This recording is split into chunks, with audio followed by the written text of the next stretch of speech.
Calls to rename one of the city's main arteries are apparently being heard after a petition was launched to look at the history of Dundas Street and its namesake's connection to the slave trade.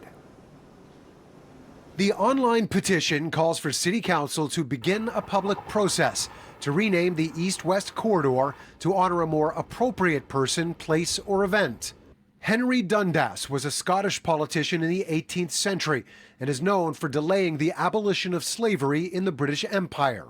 One needs only look around at so many of the changes happening in the world today, as particularly with regard to statues, monuments, and yes, street names as well, to see that things can be done quickly.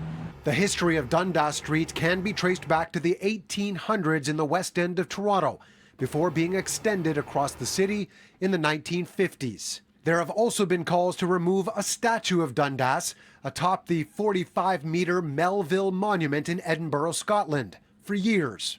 I have asked our city manager, Chris Murray, to form a working group of city staff from all relevant departments, including the Confronting Anti-Black Racism Unit and the Indigenous Affairs Office, to examine this issue broadly.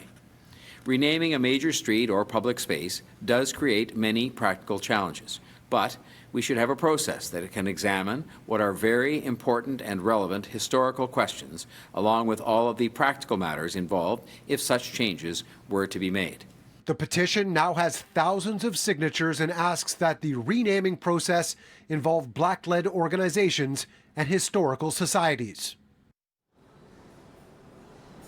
Tory has asked that the group that is being formed here at City Hall to report back in 30 days. Now, it's not like this hasn't happened before. In fact, recently, back in March, Russell Street here in Toronto, named after slave owner Peter Russell, has actually been given the go-ahead to be renamed after Ursula Franklin. She was a scientist and researcher at U of T for 40 years before passing away in 2016.